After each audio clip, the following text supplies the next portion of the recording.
Hi friends, இன்றைக்கி நம்ம என்ன பார்க்க போகிறோன்னா வெள்ளை பூசணிக்காய் சாம்பார் தான் இன்றைக்கி நம்ம பார்க்க போகிறோம். ஃபஸ்ட்டு அதுக்கு வந்துட்டு பூசணிக்காய் தோல் சீவி எடுத்துக்கணும். தோல் சீவி எடுத்துட்டு அதுக்கப்புறம் ஸ்லைஸாக நம்ம கட் பண்ணிக்கலாம். கட் பண்ணிவிட்டு அது உள்ளே இருக்க சீடெல்லாம் க்ளீன் பண்ணி எடுத்துகிட்டு சின்ன சின்ன துண்டாக நான் கட் பண்ணி எடுத்துக்கிட்டேன். அப்புறம் 2 தக்காளி, அதையும் சின்ன சின்னதாக கட் பண்ணிக்கலாம். அதுக்கப்புறம் 2 வெங்காயம், அதையும் கட் பண்ணிக்கலாம். வேக வைக்கிறதுனால அது ஓகே, எப்படி வேணாலும் கட் பண்ணிக்கலாம். அதுக்கப்புறம் பூண்டு, ஒரு 4-5 பல் பூண்டு எடுத்துக்கலாம். அதுக்கப்புறம் எல்லாம் கட் பண்ணதும் துவரம் பருப்பு 1 கப்பு நான் ஆல்ரெடி கழுவி வாஷ் பண்ணி ஊற வச்சுருக்கேன்.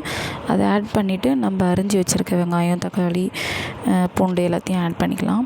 ஆட் பண்ணிவிட்டு அதுக்கப்புறம் பூசணிக்காயையும் நம்ம ஆட் பண்ணிக்கலாம். அதுக்கப்புறம் ஒரு 1/2 ஸ்பூன் மஞ்சள்தூள், அதுக்கப்புறம் 1 ஸ்பூன் உப்பு, அப்புறம் 1 ஸ்பூன் குழம்பு மிளகாய்த்தூள், சின்ன ஸ்பூனில் சாம்பார் பொடி 1 ஸ்பூன் எடுத்திருக்கேன். அப்புறம் தண்ணி ஆட் பண்ணிவிட்டு எல்லாத்தையும் நம்ம மிக்ஸ் பண்ணிவிட்டு மூடி போட்டு ஒரு 3-4 விசில் அளவுக்கு வேக வச்சு எடுத்துக்கலாம். நான் ஒரு 1/2 ஹவருக்கு துவரம் பருப்பு ஆல்ரெடி ஊற வச்சதுனால நம்மளுக்கு ஒரு 4 விசில் வச்சா போதும்.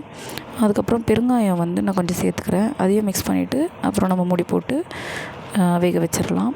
அதுக்கப்புறம் வெந்ததும் நல்லா மிக்ஸ் பண்ணி விட்டுட்டு அதுக்கப்புறம் எண்ணெய் ஊற்றி கடுகு போட்டு சீரகம், காஞ்ச மிளகாய், கருவேப்பிலை இதெல்லாம் தாளித்து நம்ம ஊற்றிக்கலாம். அவ்வளோதான். இப்போ வெள்ளை பூசணிக்காய் சாம்பார் ரெடி. இதை நீங்கள் சாதத்துக்கும் வச்சுக்கலாம், டிஃபனுக்கும் சாப்பிட்லாம். ஓகே ஃப்ரெண்ட்ஸ், இதோட நம்ம நெக்ஸ்ட் வீடியோவில் பார்க்கலாம்.